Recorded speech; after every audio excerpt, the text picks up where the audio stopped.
NBC Scores Plus. 24 hours a day, 7 days a week, anywhere in the USA. In the bitter cold at Giant Stadium, Giant fans in celebration as the Giants appear to be headed towards an NFC Eastern Championship. They can secure it with the win today, and they have taken a 27-17 lead over the Raiders after the two teams were tied at the half, 17-all. This is Don Criqui with Ahmad Rashad at sold-out Giant Stadium. The chill factor was 7 below at kickoff at 1 when the sun was bright. Now it's got to be way down. O.J. Anderson has gone to 1,000 yards. Tillman's in the game as the running back now. Sims stands in, downfield throw. He's got a tight end, Moad, and a penalty marker goes down at the line of scrimmage. Lyndon King on the tackle.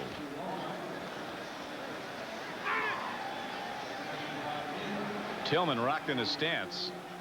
They're calling it against the Raiders. Mike Weiss had a couple of runs at it. He jumped out and then jumped back and then jumped out and then jumped back.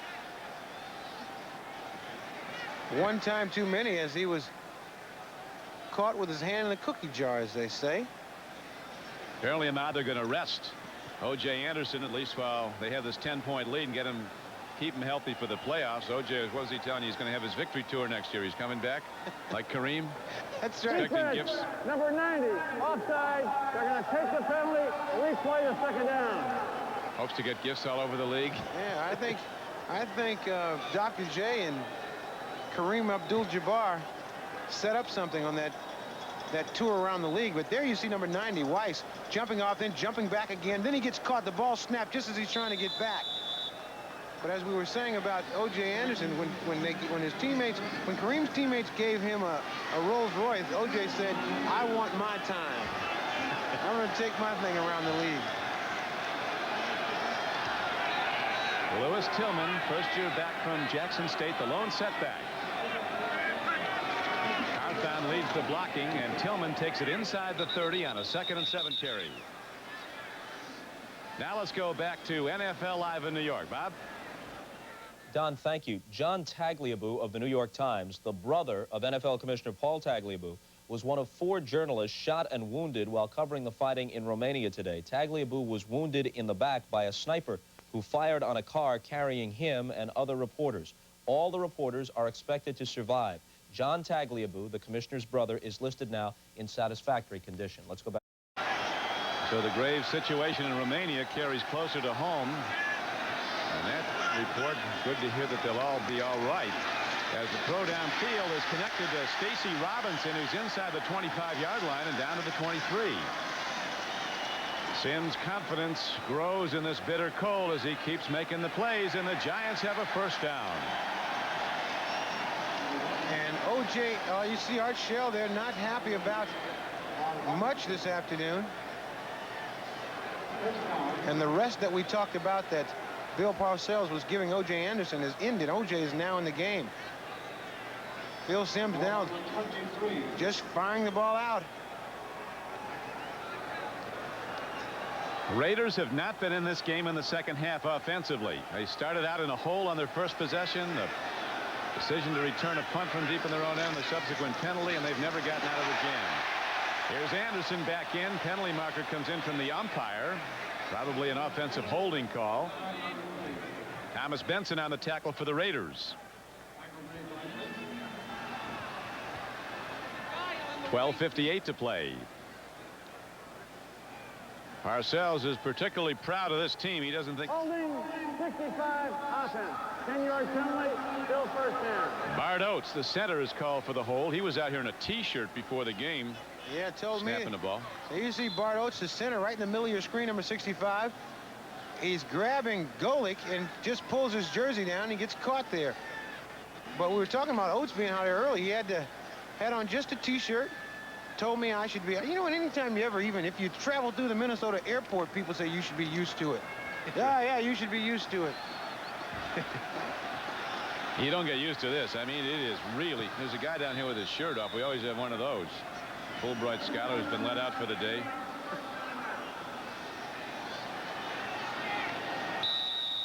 .12:32 to go in the game. Giants with the ball and in command, and we'll be right back after these messages from your local station. Santa's got that corncob pipe fired up there.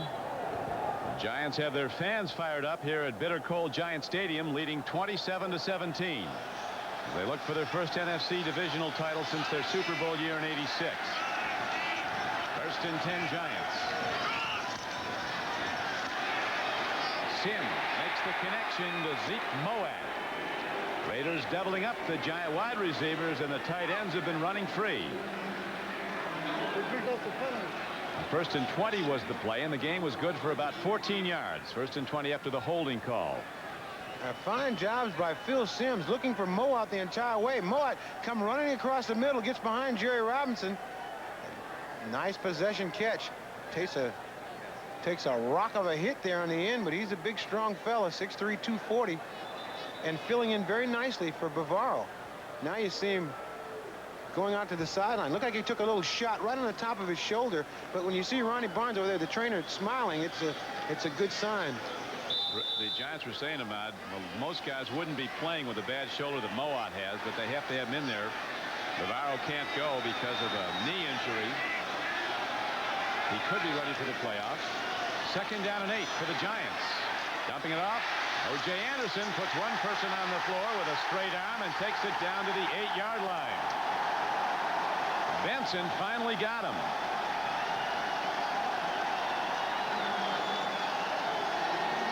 Anderson turns a no-gainer into a 12-yard pickup with the straight arm.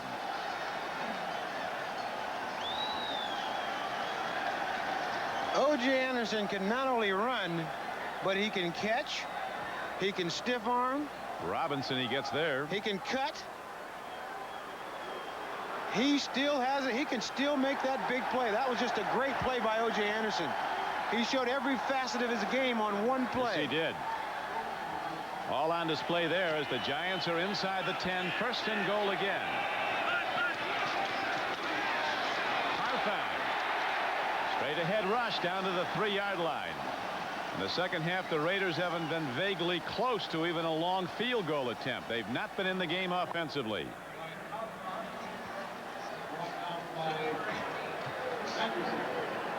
O.J. Anderson isn't the oldest runner to gain 1,000. John Henry Johnson did that for the Steelers when he was 35, gained 1,000 in a 12-game season.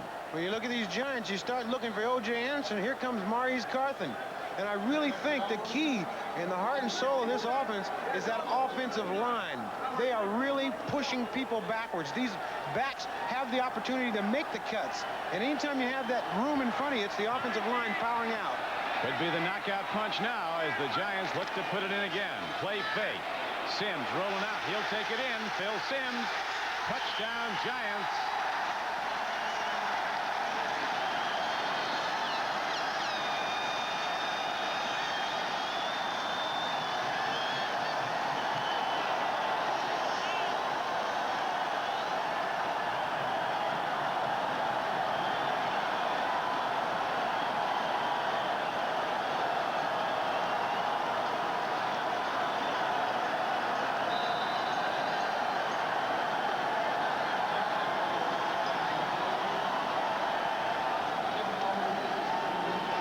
Phil Simms taking it on his own. You know, he's got that bad ankle. He's got it heavily taped.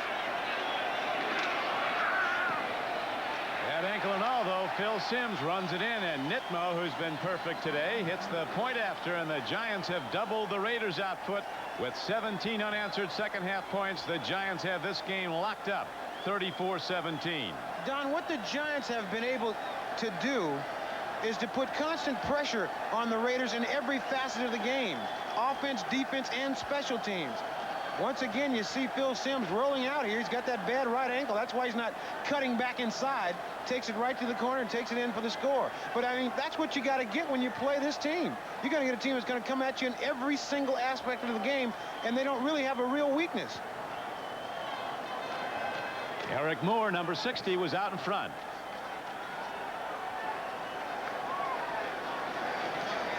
Coach Parcells well pleased. So the Giants, unless the Raiders can really get their pass game cranked up, are going to win the division. Winners tell jokes, losers say deal, and Phil Simms is a winner right now. Art Shell and his Raiders under the gun. They've not been in the game offensively since the second half began. And That is the way the Giants force you into playing. They just keep coming at you and coming at you. They did not have a dip at all in this football game. Whereas the Raiders had that little dip, the Giants took advantage of it and scored got a couple of scores there. And next thing you know, you're trying to play catch up with a team that's not going to give the ball back. Phil Simms likes to say he's had a lot of hospital time. As you look at Meggett, number 30, who had a touchdown. That running, he doesn't think it's dangerous for a quarterback. He's never been hurt doing it. It's getting sacked that puts you in the hospital. He missed 2 whole seasons with injuries.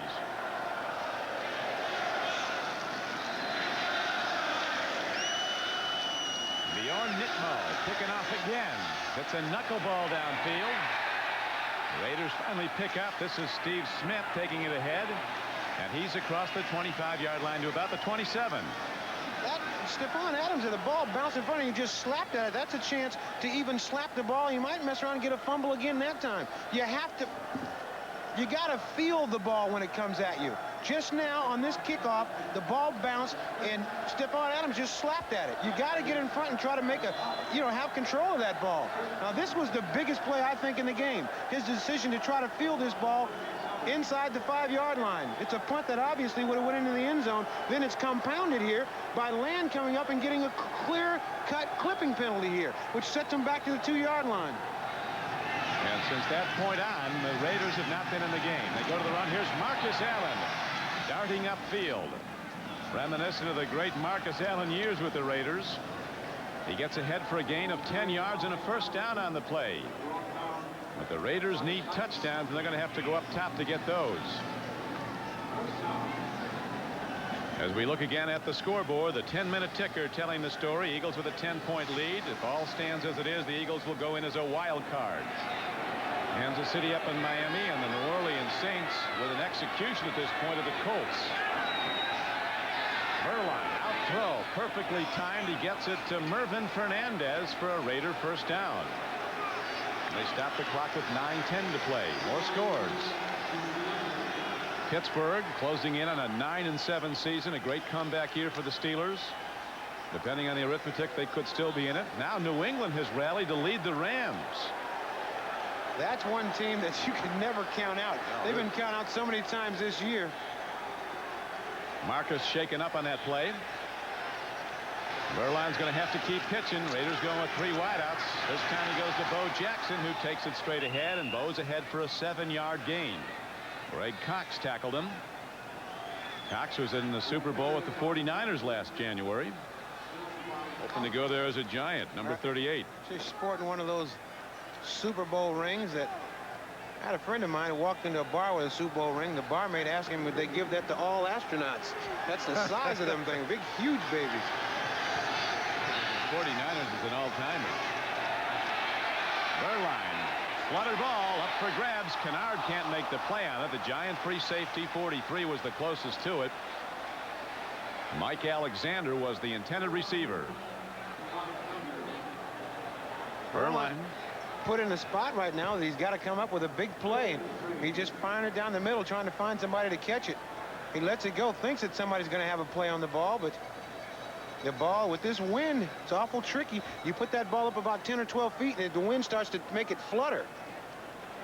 Well, we were here Friday at practice. Remember Landeta saying they were throwing paper in the air to see how that some of it was swirling around in circles at the middle of the field. Seems like we've been here all week now. 3rd down and 3. Open man is Bo. And Jackson working hard. Fights his way inside the 30. First down Raiders. 8:23 to play. Perry Williams and Terry Kennard on the tackle.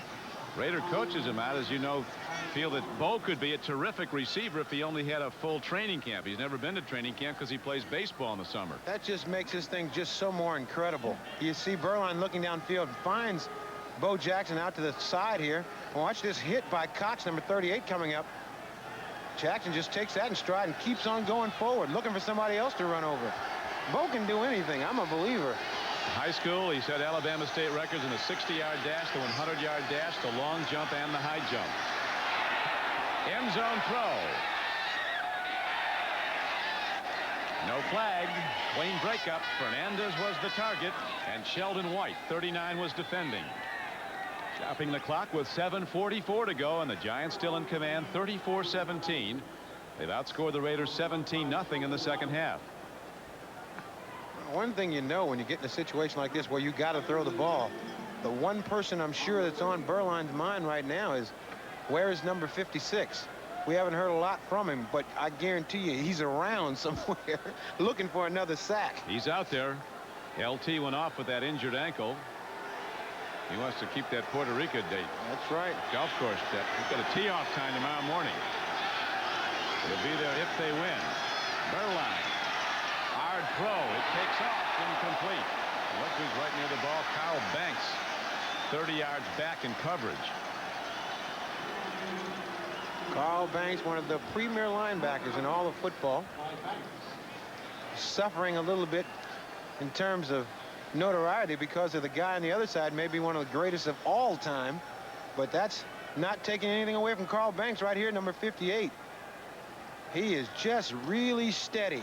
And when I say steady, I don't mean that mediocre as a mediocre steady. He's steady at a very high all-pro level every single game, every play. Every down. He's a force. Doesn't get the rush that Taylor gets. That's not his job. Beuerlein. Downfield throw. Fernandez there's a pickoff. Harry Williams, the right side corner on the run. Number 23 is Sheldon White. Kicks a balloon out of the way to make way for the return. Willie Gault finally makes the tackle on the return. But Beuerlein's first interception has in effect ended this game. 7:26 to go, and the Giants take over, leading 34-17. We'll be back to Giant Stadium in a moment.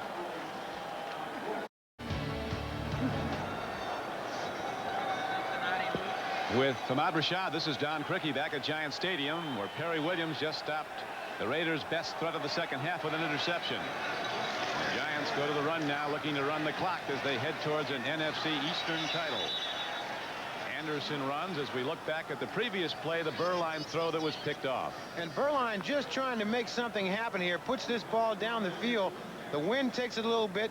Perry Williams makes a very nice interception here and a pretty nice run back. It just seems that with this constant pressure that the Giants have put on the Raiders in every aspect, they're just starting to fall right into their lair right now. Willie Gault makes a nice tackle on Perry Williams.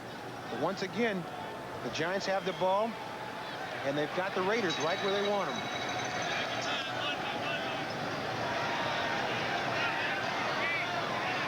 Anderson, the lone running back, as the Giants run the clock with 6:35 to play and the clock ticking.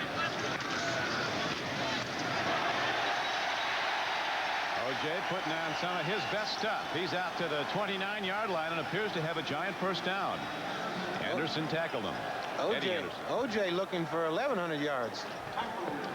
Philadelphia holds with a 10-point lead. New Orleans has put away Indianapolis long ago, which is good for the Raiders, but only if Los Angeles was to win today.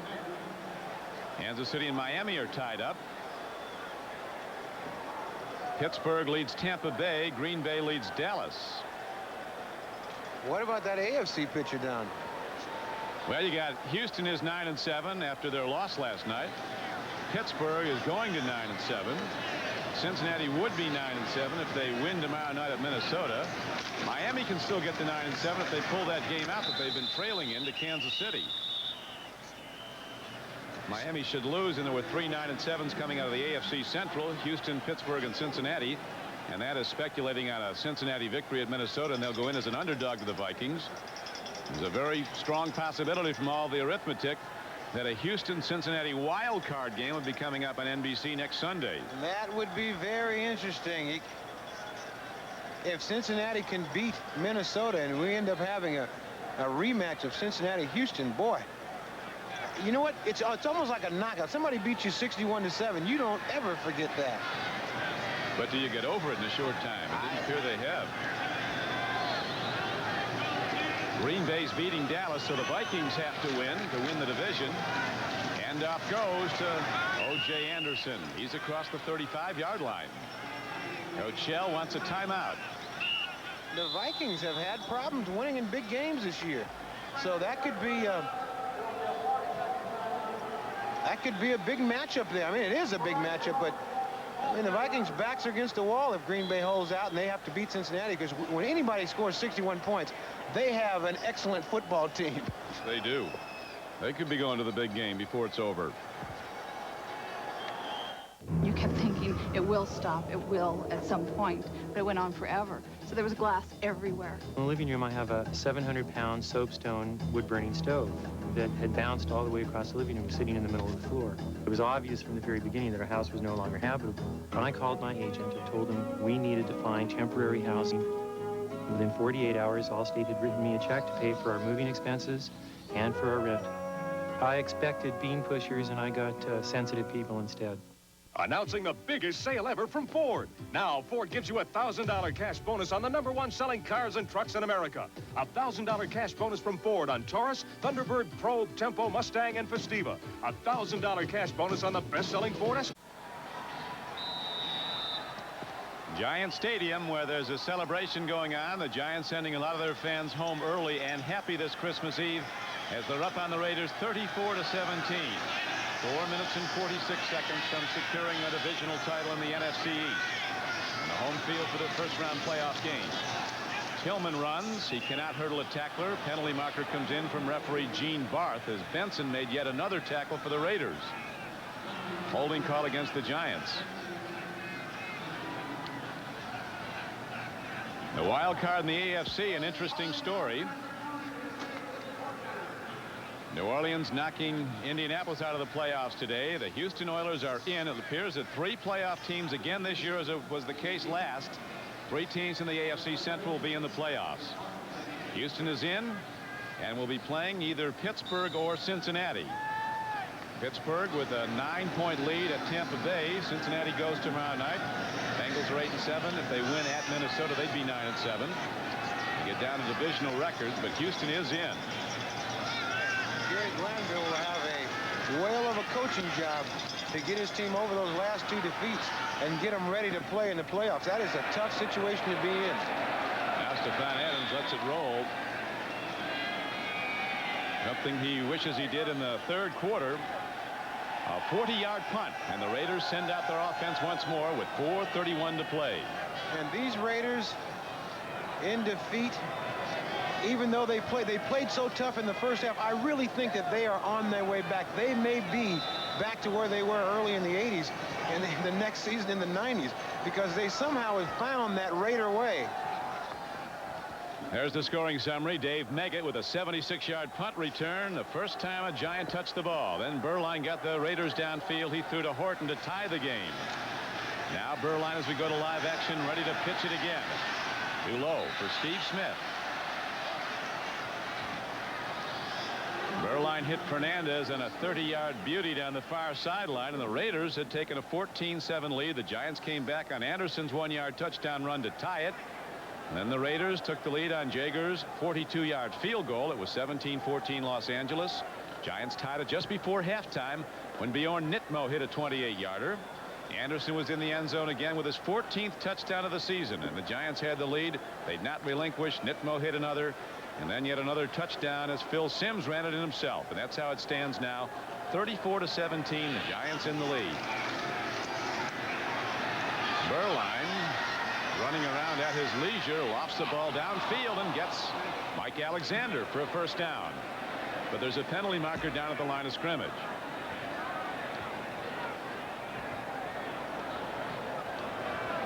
NBC statistician Joe Costanza totaling the numbers. That was a 26-yard gain, but Berline and the Raiders, who moved the ball so effectively early in the game, having big problems in the second half. No foul on the fly. First down.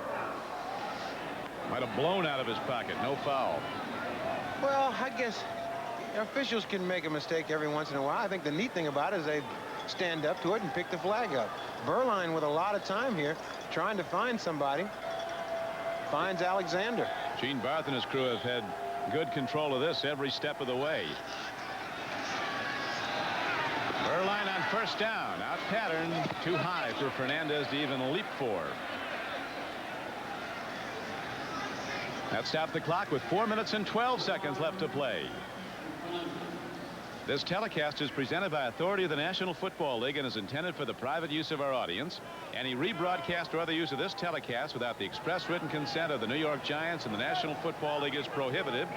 This game is the property of the National Football League, of the Los Angeles Raiders and the New York Giants. All rights are reserved. Bill Parcells and his Giants had a bitter cold ending last season here at Giant Stadium on a day when a last game victory over the Jets would have given them the division. They lost. Not only lost the division, they were knocked out of the playoffs.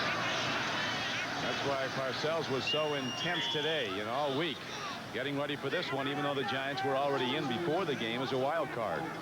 Alexander with the catch. Bill Parcells has done such a great job. They started out this year, they were too young, too inconsistent, too old at running back, and here they are winning their division. Downfield throw. That should be a foul, but none is called.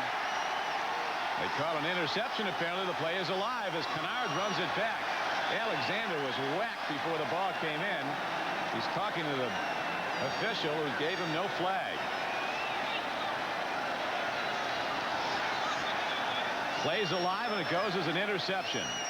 It seems like when they make a mistake and drop a flag and there's no penalty, how about when there is a penalty and there's no flag, they should throw it now, because Alexander certainly was hit. See Alexander, number 89. Watch this.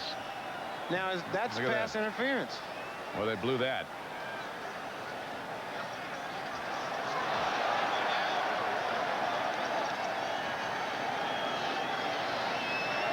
A blown call goes the Giants' way as they have their offense out. Kennard was credited with his 5th interception despite the foul that wasn't called.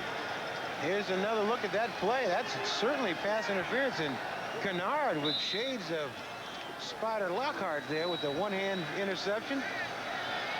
I think that was Spider's number, too. Spidey. I played against him many times. He was a great player. Straight ahead carry. Running with the ball is Lewis Tillman. The Giants bring the game clock down to 3:25 to play. Mike Harden on the tackle. Despite today's game, it has been a very successful first year for Art Shell, who took over when the Raiders were 1-3. If they lose today, they'll finish at 7-5 since Shell took over. And they've made such great strides to get back to that Raider way. And it's a winning way, and that's what it's all about. It's not about playing dirty or over-aggressive or anything like that. It's all about winning. And that's what Art Shell brings to this football team, the ability to win, the experience of winning. The 3 Raiders Super Bowl winners. Hand off straight ahead to the 29-yard line. It's interesting what Al Davis was saying on NFL Live about the Raiders being the only team that was in the Super Bowl in the 60s, the 70s, and the 80s, and they plan to be there in the 90s. Well, if you talk to most players around the league, they still believe that the Raiders got something special about them.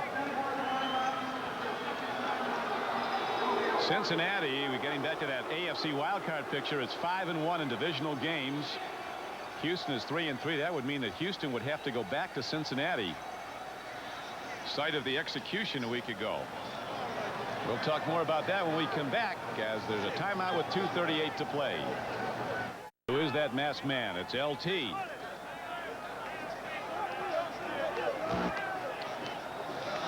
As we go to live action now, the Giants go to the run. Tillman, the rookie, with all that speed, trying to turn it outside. Anderson hems him in, runs him down for the Raiders. But at this point, it looks like it may very well be Houston at Cincinnati, but that is dependent on the Bengals winning at Minnesota, which will certainly take some doing. They certainly don't have a lock there. They'll be going up against a team that at times during the year, a lot of people pick the Vikings to go right to the Super Bowl. And if the Bengals lose, it appears that it'll be Pittsburgh and Houston in the AFC wild card. What a turnaround there. We saw the Pittsburgh Steelers early in the year. I didn't think that they'd win 4 or 5 games.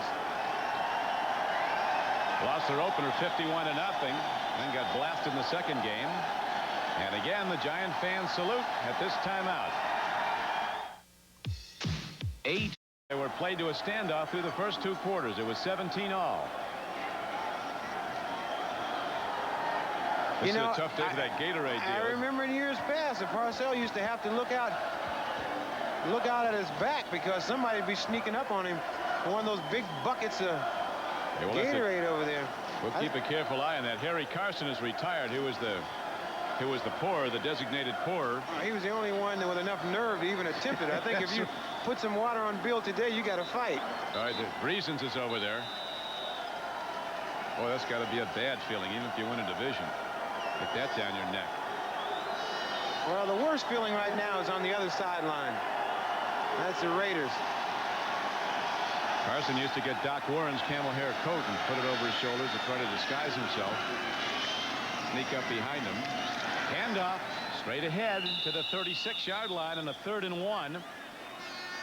Might call for a measurement as the Giants have the game clock on the run, ticking on down to 1:49. Now it's stopped. Dave Meggett, in his first year in the NFL, a Pro Bowl player and part of a divisional championship team. While they celebrate on that sideline, on this sideline, it's been a long day. And it'll be a long flight back to Los Angeles. But I think one thing they can be happy about is I think they've turned the corner. Even in defeat here, I think they have turned the corner. I'm talking about the L.A. Raiders. Now, I think they did that before today, no question. Now it's time for the Most Valuable Player Award, sponsored by Budweiser. Today's MVP is number 30 from the New York Giants, Dave Meggett, who ran back that opening punt return 76 yards for a touchdown. Budweiser will make a contribution to the United Way on behalf of all the MVPs selected in today's games. Big day for little Dave Meggett. Short Dave Meggett. Sure, that's right. Because he is a power pack. I'm not tall, but I'm not small. So that's right. He's one of these guys that when you play against the Giants, you hate to kick. 1:48 to go, and back to punt is Sean Landeta.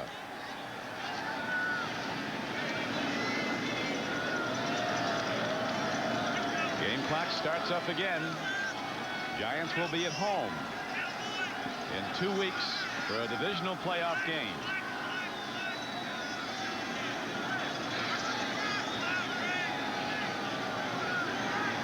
Stephon Adams is the deep man back again. There's the punt downfield, an end-over-end punt. Adams fielding on the run. Run out of bounds. Greg Jackson ran him out, and with 1:12 to play, the Raider offense comes out once more. The executive producer of NBC Sports is Terry O'Neill. The producer of today's game, Terry Ewert. The director and the coordinating producer of NFL football, Ted Nathanson. As the Raiders down to a last chance just at gaining a little semblance of respectability in the second half because their offense hasn't been here thanks to the Giant D. The Giants have played a well-rounded football game. In every aspect, they grade out excellent. Downfield throw and out of bounds goes Mervin Fernandez. And we'd like to pay tribute while we have a moment to Teddy Nathanson, who today is directing his final NFL football game for NBC. During his 37 years for NBC, he has directed 11 Super Bowls and has been coordinating producer for NFL football. Teddy is retiring this year, and from all of us who've had the fortunate opportunity to work with Teddy Nathanson, we say good luck and thank you for all the great pictures. For 37 years, nobody did it better. I have played with some great players, including O.J. Simpson and Fran Tarkenton, and I'm very proud to put the name of Ted Nathanson on one of those teams also. We all are. As Perline slides to a halt with a first down run. Too little and far too late, though, for the Raiders, who are down 34-17. And for a fourth straight year, the Raiders will not be in postseason play.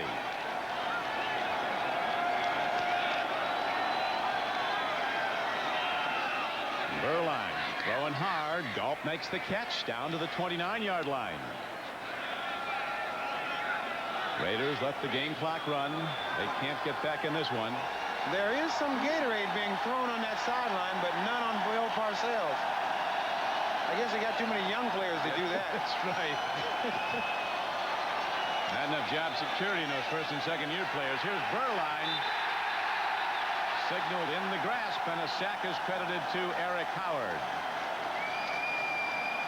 Thanks to NBC statistician Joe Costanza and to our spotters Tom Crickey and Raymond Ursay. There it is. Oh, LT's got that seniority. LT can pour it on me and I wouldn't say anything. That's right. There it Parcells didn't even blink. And a final throw goes down to the goal line. Fernandez caught it. The gun sounds. He didn't get in. Final play of the game, while it didn't produce points, was exciting. And that will do it as Bill Sims and the Giants now have their first divisional title since their championship year of 1986.